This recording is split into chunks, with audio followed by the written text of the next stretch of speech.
नोएडा के एक production house में काम करने वाली स्वाति, जो द्वारका में रहती थी, उसका मेट्रो से रोज का आना जाना लगा रहता था। कभी कभार काम के चलते देर हो जाया करती थी। किसी प्रोजेक्ट के काम से स्वाति को संडे को भी ऑफिस जाना पड़ा। उस दिन काफ़ी सारे स्टाफ रुके हुए थे।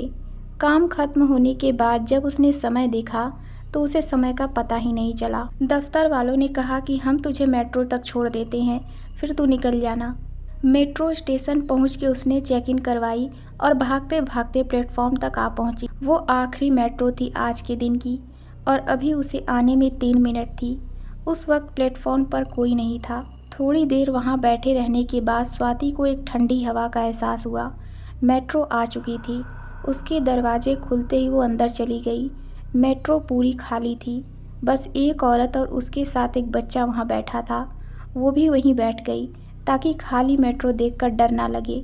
उसने बैग से हेडफोन निकाले और गाने सुनने लगी। स्वाति उस औरत और उस बच्चे को देख रही थी कि कैसे उसके चेहरे पर कोई रिएक्शन नहीं था। ना तो वो दोनों एक दूसरे से बातें कर रहे थे, ना ही एक दूसरे की तरफ देख रहे थे। अगला स्टेशन आया और मेट्रो के रुकते ही उसकी नज़र गेट पर थी, जैसे उन्हें किसी का इंतज़ार हो कि यहाँ से कोई चढ़ेगा। यह वाला स्टेशन भी खाली था। गेट बंद होते ही मेट्रो चल पड़ी। दिन भर की थकी स्वाति को नींद आने लगती है। उसकी आंखें बंद हो जाती हैं।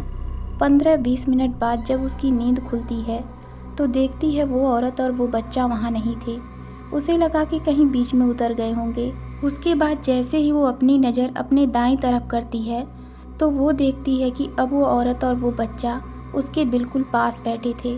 फिर वो दोनों स्वाति की तरफ देखकर हंसना शुरू कर देते हैं। स्वाति तभी अपनी जगह से खड़ी होकर भागने लगती है। सबसे आगे वाले कोच में पहुंचती है तो देखती है कि कोई स्टेशन आ चुका था। वो वहीं उतर जाती है। वो दाएं बाएं देखती है पर उसे कुछ समझ नहीं आ रहा था कि कौन सा स्टेशन है। वो एग्जिट गेट की तरफ जाती है। अब तक उसे मेट्रो स्टेशन पर कोई भी दिखाई नहीं दिया था जिससे वो मदद मांगती। एग्जिट गेट से बाहर आने के बाद उसे पता चलता है कि घर अभी थोड़ी दूर और है। वो 2 स्टेशन पहले ही उतर गई थी। उसे वहाँ कोई नज़र नहीं आता है। तभी उसके पीछे से किसी की आवाज़ आती है। वहाँ पर वही औरत और बच्चे खड़े थे जिनके हाथ में चाकू था और उस चाकू पर बहुत सारा खून लगा हुआ था। उस चाकू के ऊपर काफ़ी पुराना खून था जिसे देखने के बाद स्वाति वहीं बेहोश हो जाती है। फिर उसे होश काफ़ी समय बाद आता है।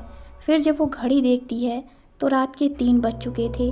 वह चलने की हालत में नहीं थी पर वह सोचती है कि घर वाले कितना परेशान हो रहे होंगे, कम से कम एक फ़ोन ही कर लूँ। फिर वो अपना हाथ अपने बैग में डालती है फ़ोन निकालने के लिए, लेकिन उसका फ़ोन वहाँ नहीं था।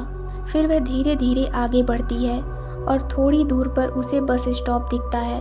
सामने से उसे एक टैक्सी वाला दिखता है। वो उसे रोक के घर का पता बताती है और बैठ जाती है। फिर जब टैक्सी मेट्रो स्टेशन की पार्किंग से गुजर रही थी तब उसे वहाँ वही दोनों माँ और बेटे दिखते हैं और उनके चेहरे पर वही खौफनाक हंसी थी।